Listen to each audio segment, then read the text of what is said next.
നമ്മൾ പലപ്പോഴും സന്തോഷം കണ്ടെത്താൻ ശ്രമിക്കുന്നവരാണ്. അതിനെ ചേസ് ചെയ്യാൻ ശ്രമിക്കുന്നവരാണ്. അതിനായി നമ്മൾ സക്സസിനെയും ബന്ധങ്ങളെയും പലതരത്തിലുള്ള വസ്തുക്കളെയും ആർജിച്ചെടുക്കുവാൻ ശ്രമിക്കാറുണ്ട്. എന്നാൽ ഇവയെല്ലാം നിരാശയിലേക്കും ഉത്കണ്ഠയിലേക്കും വിഷാദത്തിലേക്കും നയിക്കുന്നുവെന്ന് പഠനങ്ങൾ കാണിക്കുന്നു. കാരണം നമ്മൾ പലപ്പോഴും പുറമേയുള്ള വസ്തുക്കളെ ആശ്രയിച്ചാണ് സന്തോഷം കണ്ടെത്താൻ ശ്രമിക്കുന്നത്. അതുകൊണ്ട് തന്നെ അത് പലപ്പോഴും നിലനിൽക്കാറില്ല. എന്നാൽ ജീവിതത്തിന്റെ അർത്ഥം കണ്ടെത്താൻ ശ്രമിക്കുന്നത് ഡീപ്പറായ നിലനിൽക്കുന്ന സംതൃപ്തി, ഫുൾഫിൽമെന്റ് ലഭിക്കുവാൻ കാരണമാകുന്നു.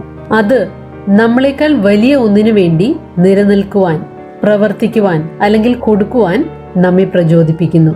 ഇന്നത്തെ വീഡിയോയിൽ എമിലി സ്മിത്തിന്റെ വളരെ അർത്ഥവത്തായി തോന്നിയ ഒരു ടോക്കിന്റെ പ്രധാനപ്പെട്ട ഭാഗങ്ങളാണ് നിങ്ങളുമായി ഞാൻ പങ്കുവയ്ക്കുന്നത്. സന്തോഷം കണ്ടെത്താൻ ശ്രമിക്കുന്നതിനേക്കാൾ ജീവിതത്തിന്റെ അർത്ഥം കണ്ടെത്താൻ ശ്രമിക്കുന്നത് എത്രയോ മികച്ചതാണെന്ന് മനസ്സിലാക്കുവാൻ ഇത് നമ്മളെ സഹായിക്കും. ജീവിതത്തിന്റെ അർത്ഥം കണ്ടെത്താനായി 4 പില്ലേഴ്സ്, 4 തൂണുകളെ കുറിച്ച് എമിലി പറയുന്നുണ്ട്. 1. ബിലോങ്ങിങ്, ഉൾപ്പെടുന്നുവെന്ന് തോന്നുന്ന അവസ്ഥ. ബിലോങ്ങിങ് എന്നത് ജനിക്കുന്നത് നമ്മൾ എന്താണോ ആരാണോ അതുപോലെ തന്നെ നമ്മൾ അംഗീകരിക്കപ്പെടുകയും അതിനാൽ തന്നെ വിലമതിക്കപ്പെടുകയും ചെയ്യുന്ന ബന്ധങ്ങളിലാണ്. അതൊരു ഗ്രൂപ്പിൽ ഉൾപ്പെടുന്നത് കൊണ്ടോ അവർക്കായി നമുക്കെന്ത് ചെയ്യാൻ സാധിക്കുമെന്നതിൻ്റെ അടിസ്ഥാനത്തിലോ അല്ല അത് നിലകൊള്ളുന്നത്.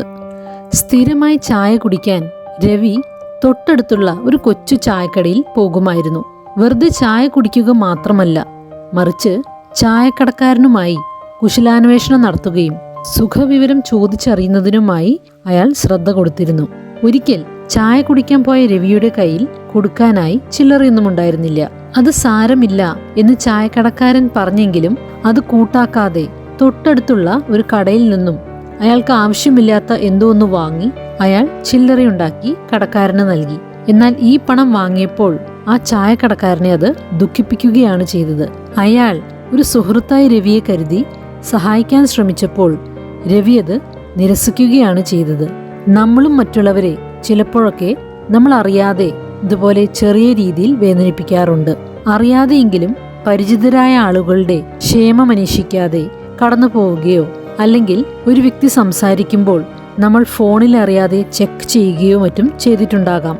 ഇത് അവരെ ഡീവാല്യൂ ചെയ്യുകയും അവരെ പരിഗണിക്കുന്നില്ല എന്ന ചിന്തയുണ്ടാകാനും കാരണമായേക്കാം.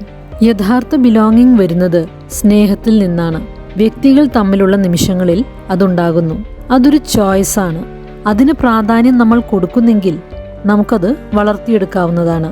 പല ആളുകൾക്കും ബിലോങ്ങിങ് ആണ് ജീവിതത്തിൽ അർത്ഥം കൊടുക്കുന്നത്. കുടുംബവും കൂട്ടുകാരുമായുള്ള ബന്ധത്തെ വളർത്തിയെടുക്കുന്നതിലാണ്. മറ്റു ചിലർക്കാകട്ടെ അത് രണ്ടാമത്തെ തൂണായിരിക്കാം. ലൈഫ് പർപ്പസ്, ജീവിത ലക്ഷ്യം കണ്ടെത്തുന്നതിൽ. എനിക്ക് സന്തോഷം നൽകുന്ന ജോലി കണ്ടെത്തുന്നതല്ല ലൈഫ് പർപ്പസ്. ലൈഫ് പർപ്പസ് എന്നത് നമുക്ക് എന്ത് വേണം, എനിക്ക് എന്ത് സന്തോഷം നൽകുന്നു എന്നതിനേക്കാൾ ഉപരിയായി എനിക്കെന്ത് കൊടുക്കാൻ കഴിയും എന്നതിലാണ്.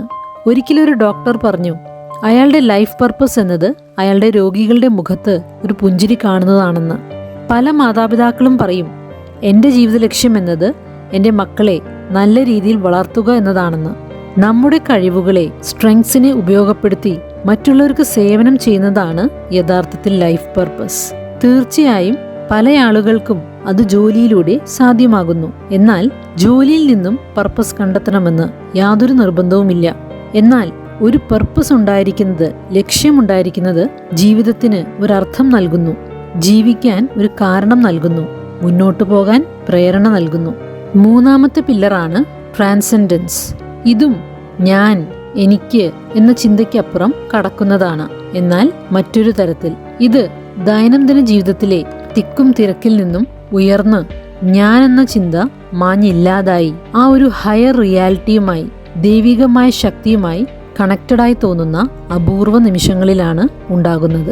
ചിലർക്കത് പ്രാർത്ഥനയിലൂടെ സംഭവിക്കുമ്പോൾ മറ്റു ചിലർക്ക് തങ്ങൾ ചെയ്യുന്ന ജോലിയിൽ, ഉദാഹരണമായി എഴുത്തിലോ ആർട്ടിലോ ലയിച്ച് സമയത്തെയോ സ്ഥലത്തെയോ കുറിച്ച് ഒരു അവബോധമില്ലാതാകുന്ന ആ ഒരു നിമിഷത്തിലായിരിക്കും സംഭവിക്കുന്നതെന്ന് എമിലി പറയുന്നു. ഈ അനുഭവങ്ങൾ നമ്മെ മാറ്റാൻ കഴിവുള്ളതാണ്. ഒരു പഠനത്തിൽ ചില വിദ്യാർത്ഥികൾക്ക് 200 അടിയോളം ഉയർന്ന യുക്കാലിപ്റ്റസ് മരങ്ങളുടെ മുകളിലേക്ക് 1 മിനിറ്റോളം നോക്കുകയാണ് ചെയ്യേണ്ടിയിരുന്നത്.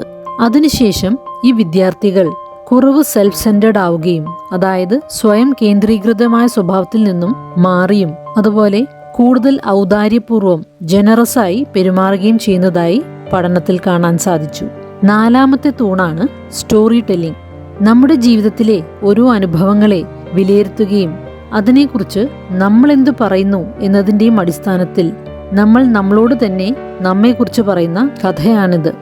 സത്യത്തിൽ നമ്മുടെ ജീവിതത്തിലെ കഥകളുടെ എഴുത്തുകാർ നമ്മൾ തന്നെയാണ്. വേണമെങ്കിൽ ഈ കഥകളെ മാറ്റി എഴുതാൻ സാധിക്കുമെന്ന് നമ്മൾ തിരിച്ചറിയാറില്ല.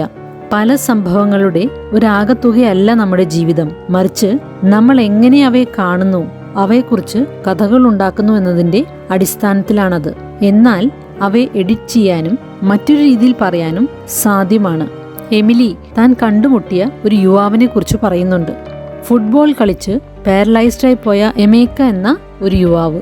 ഫുട്ബോൾ കളിക്കുന്നതിനിടയിൽ മുറിവുണ്ടായി കിടപ്പിലായപ്പോൾ അയാൾ പറഞ്ഞു, ഫുട്ബോൾ കളിച്ചുകൊണ്ടിരുന്നപ്പോൾ എൻ്റെ ജീവിതം മികച്ചതായിരുന്നു, എന്നാൽ ഇപ്പോൾ കണ്ടില്ലേ, അതിന് യാതൊരു അർത്ഥവുമില്ലാതായി. ഇങ്ങനെ പറയുന്ന പല ആളുകളുമുണ്ട്. എൻ്റെ ജീവിതം ആദ്യം നല്ലതായിരുന്നു, എന്നാൽ ഇപ്പോൾ മോശമാണ് എന്ന രീതിയിൽ. ഇങ്ങനെയുള്ളവർ കൂടുതൽ ഉത്കണ്ഠയും വിഷാദവും ഉള്ളവരാകുന്നു. കിടപ്പിലായിപ്പോയ എമേക്ക കുറേ നാളത്തേക്ക് ഇങ്ങനെയാണ് ചിന്തിച്ചിരുന്നത്. എന്നാൽ പിന്നീട് അയാൾ തനിക്ക് തന്നെ മറ്റൊരു കഥ നെയ്തെടുക്കാൻ തുടങ്ങി. അയാൾ പറഞ്ഞു, ഈ ഒരു അപകടത്തിന് മുൻപ് എൻ്റെ ജീവിതം ലക്ഷ്യമില്ലാത്തതായിരുന്നു. ഞാൻ വളരെയധികം പാർട്ടി ചെയ്തിരുന്നൊരു വ്യക്തിയായിരുന്നു. ഞാൻ വളരെ സ്വാർത്ഥനായിരുന്നു. എന്നാൽ എനിക്കുണ്ടായ ഈ അപകടം എനിക്ക് കൂടുതൽ മികച്ചൊരു വ്യക്തിയാകാൻ സാധിക്കുമെന്ന അവബോധം തന്നു. ഇങ്ങനെ അയാൾ തൻ്റെ കഥയിൽ ചെയ്ത എഡിറ്റിംഗ് അയാളുടെ ജീവിതത്തെ വല്ലാതെ മാറ്റിക്കളഞ്ഞു. ഇതിനുശേഷം അയാൾ കുട്ടികളെ മെന്റർ ചെയ്യുവാനും അങ്ങനെ അയാളുടെ ലൈഫ് പർപ്പസ് കണ്ടെത്താനും ഇടയായി. നമുക്കും നമ്മുടെ ജീവിതത്തിന്റെ കഥ മാറ്റി എഴുതുക സാധ്യമാണ്. എങ്ങനെ എൻ്റെ ജീവിതത്തിലെ പല അനുഭവങ്ങളും എന്നെ മാറ്റിയെടുത്തു, എനിക്കതുകൊണ്ട് എന്തെല്ലാം നേടാൻ സാധിച്ചു എന്ന രീതിയിൽ. ഈ കഥകൾ ഉണ്ടാക്കുന്നത് അത്ര എളുപ്പമൊന്നുമല്ല. അതിന് സമയമെടുത്തേക്കാം. കാരണം നമ്മളെല്ലാവരും പല കഷ്ടപ്പാടുകളിലൂടെയും വേദനിക്കുന്ന അനുഭവങ്ങളിലൂടെയും കടന്നുപോയവരാണ്. എന്നാൽ ഈ വേദനാജനകമായ അനുഭവങ്ങളെ നമ്മൾ പുണരുമ്പോൾ, സ്വീകരിക്കുമ്പോൾ പുതിയ ഉൾക്കാഴ്ചകൾ കിട്ടുവാനും തിരിച്ചറിവുകൾ ഉണ്ടാകുവാനും കാരണമാകും. നമ്മെ നിലനിൽക്കാൻ സഹായിക്കുന്ന പല നന്മകളും അവയിൽ കണ്ടെത്താൻ സാധിക്കും. നമ്മളും നമ്മൾ ജീവിക്കുന്ന ഇടങ്ങളിൽ ഈ 4 പില്ലേഴ്സിനെ, തൂണുകളെ സ്ഥാപിക്കാൻ തയ്യാറാകണം. ആളുകളെ അവരുടെ ബെസ്റ്റ് സെൽഫാകാൻ, ജീവിതത്തിൽ അർത്ഥം കണ്ടെത്താൻ സഹായിക്കുന്നതിനായി. ജീവിതത്തിന്റെ അർത്ഥം കണ്ടെത്തുന്നത് ഒരു പ്രക്രിയയാണ്. കാരണം ദിവസവും നമ്മൾ നമ്മുടെ ജീവിതം ഉണ്ടാക്കിക്കൊണ്ടിരിക്കുകയാണ്. നമ്മുടെ കഥയിലേക്ക് കൂടുതൽ വിവരണങ്ങൾ ചേർത്തുകൊണ്ടിരിക്കുകയാണ്. എമിലി തൻ്റെ ജീവിതത്തിലുണ്ടായ ഒരു അനുഭവം പങ്കുവയ്ക്കുന്നുണ്ട്. താൻ കോളേജിൽ പഠനം പൂർത്തിയാക്കിയ കാലത്ത് തൻ്റെ പിതാവിന് മരണത്തിലേക്ക് വരെ നയിക്കാൻ സാധ്യതയുണ്ടായിരുന്ന ഒരു മാസീവായ ഹൃദയാഘാതമുണ്ടായി. ജീവിതത്തിലേക്ക് തിരിച്ചു വരാൻ സാധിച്ച തൻ്റെ പിതാവിനോട് അദ്ദേഹം മരണത്തെ നേരിൽ കണ്ടപ്പോൾ മനസ്സിൽ എന്താണ് ഉണ്ടായിരുന്നതെന്ന് എമിലി ചോദിച്ചു. അദ്ദേഹം പറഞ്ഞത് തൻ്റെ മനസ്സിലുണ്ടായിരുന്ന ഒരേ ഒരു ചിന്ത മക്കൾക്ക് വേണ്ടി താൻ ഉണ്ടാവണമെന്നുള്ളതായിരുന്നു.